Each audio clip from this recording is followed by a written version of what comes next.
So let's start with customer profiling. With a large enough and representative sample of your existing customer base, you can utilize customer profiling systems such as Mosaic to see which of their segments are closely aligned with your current customer base. Postcode data is usually the starting point for this analysis. The analysis will help identify geographical, age, and gender distribution of your audience, as well as other important traits such as marital status, income level, parental status, and media consumption habits. This offers a great starting point to build customer personas, and we'll come on to that a bit more later.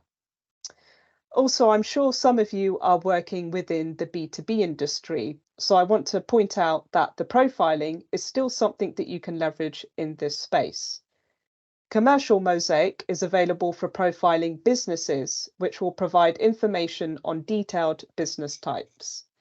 Overlaying SIT codes can enhance your understanding of your current customer industries and business sectors. Now, small businesses are often owner-managed with little distinction between work and personal media habits. So it can actually be useful to profile your small business owners if their work address is actually the same as their home address. For companies targeting the smallest businesses, this information about small business owners can provide another set of targeting options when planning campaigns and using digital platforms.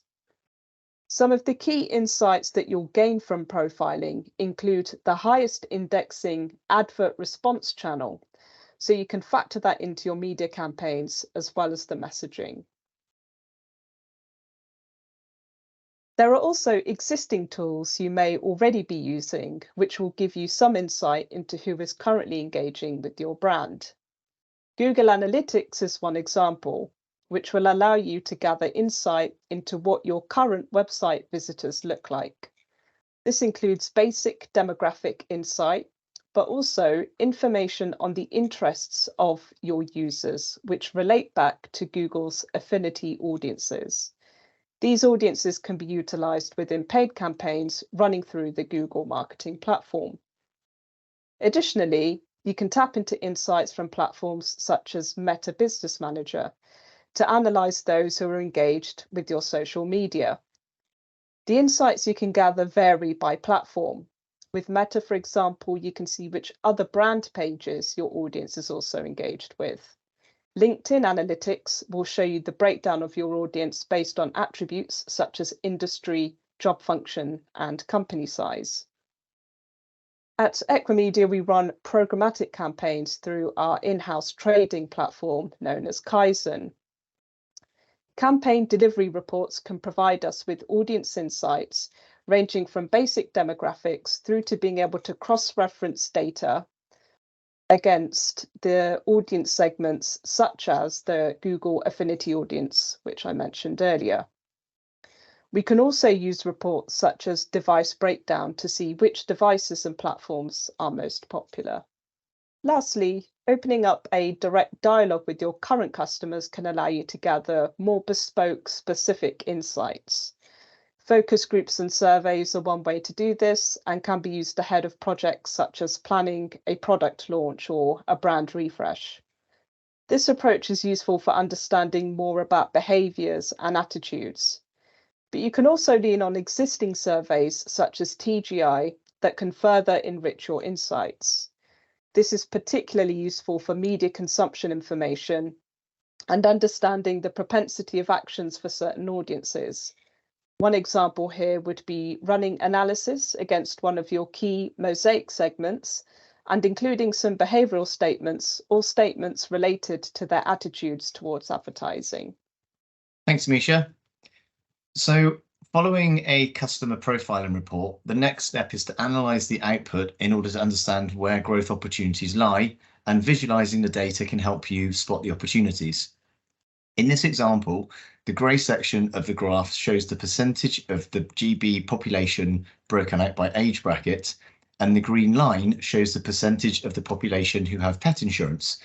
So this tells us that the older demographic, aged 54 plus, has a lower propensity to buy pet insurance, and the sweet spot, those that have the highest propensity to buy, fits within the 35 to 54-year-old age group. The bulk of your customer base might be who you expect it to be. However, profiling could highlight customers that fall in other audience segments which represent a growth opportunity. For example, as Amisha shared earlier, your core customer base might fit into 2 or 3 mosaic segments, but they are likely to be some secondary segments with lower penetration that also offer a growth opportunity. Tying this in with other factors such as general market and sector trends, competitor activity and search intent, for example, will add context to this. Lastly, being able to see how your competitor base varies in comparison to the whole of the market or sector allows you to establish your point of differentiation or USP that you can then further exploit. Now we know more about our customers, who they are, and where the growth opportunities lie, we can focus our efforts on developing customer personas, which can feed into your marketing strategy and make it more effective. Amisha's now going to talk through how we bring this to life and apply the thinking to live campaigns. So as I mentioned earlier, the off-the-shelf profiling solutions will give you a great starting point to creating your target audience persona. You can then evolve these, layering on additional insights, for example, referencing what specific product needs and triggers are applicable to each audience and how they might respond to different types of messaging. Grouping multiple personas into core and secondary groups means that you can maximize your results with your bread and butter audiences, whilst undertaking test and learn on the secondary audiences. One of the most important elements you'll want to add to your personas is data on lifetime value.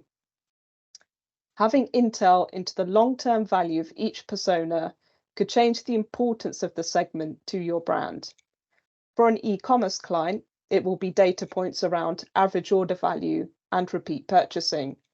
For a B2B brand, you'll be looking at things like budget potential. Also, for B2B brands, you'll want to consider the role of the persona in the buying process. So, for example, are they an end user of your product and they'll be somebody that you need the buy-in from? Or are they part of the procurement and therefore an important decision maker within that process? This is imperative to then feed into the messaging in particular, because there will be different factors that are important to each audience. Usability for the end user versus cost and value for procurement. And you can do this even if you don't have any data. So using TGI or similar to look at insights at a broader industry level can still be useful. So what I've done here is created an audience persona, and it's for a mortgage provider, and we're calling this persona Joe, the first-time buyer. So what we've got here is some basic demographic information, such as the age, location, home ownership status, job title, marital and parental status, and of course the product of interest for the persona. Also, I've overlaid some financial services attitudes. So typically Joe will prefer to do his banking online. He'll use aggregators to research financial products, and he prefers not to take risks when it comes to money. And what we've also got is Joe's media consumption. So we know he's a heavy user of the internet via smartphone and mobile devices. He's a regular user of Instagram. He watches a lot of content on YouTube. He's a subscriber to Sky, and he likes to listen to Absolute Radio. And then we've got some of the brand affinities. So some of the brands that Joe particularly likes, such as Apple, so likely to be using an iPhone, and banking with a company such as Monzo. The next step now is to consider how you're going to apply the persona insights to your marketing strategy. As well as the persona insight, you'll want to think about the stage of the purchase journey your persona is at, and then how that impacts on the media channels, messaging, and landing page selection. All of these elements work in harmony to ensure that you can deliver a tailored campaign which is relevant to each persona, at each stage of the purchase journey, with messaging driving them towards the appropriate action. So what we're doing is really creating a balance between the right user, the right ad, at the right moment and place, and taking into account the right price as well. You also want to make sure that you build in test and learn opportunities, particularly amongst your growth opportunity personas, so you can really understand how valuable and scalable those audiences are. So let's look at an example, and we'll use our persona, Joe, the first-time buyer. At the top of the funnel, we want to make sure that Joe is aware of the brand and position the brand as the go-to for first-time buyers. So here we want to target Joe based on the content he's consuming, and this will be relating to looking for a first home, and that will be on sites such as Rightmove, as well as consuming content relating to help for first-time buyers. We use channels such as YouTube and programmatic to be able to reach more people like Joe at scale, with heavily branded ads directing to a bespoke landing page. Now, as Joe moves into a more in-market phase and is actively searching for mortgages, we'll use search behavior as well as contextual and other pre-built audiences that will infer that Joe is looking for a mortgage. Again, programmatic might be relevant along with paid social, with messaging that calls out the product benefits and the USPs, directing Joe to a landing page where there's plenty of information for him to make an informed decision and to be able to really understand the product.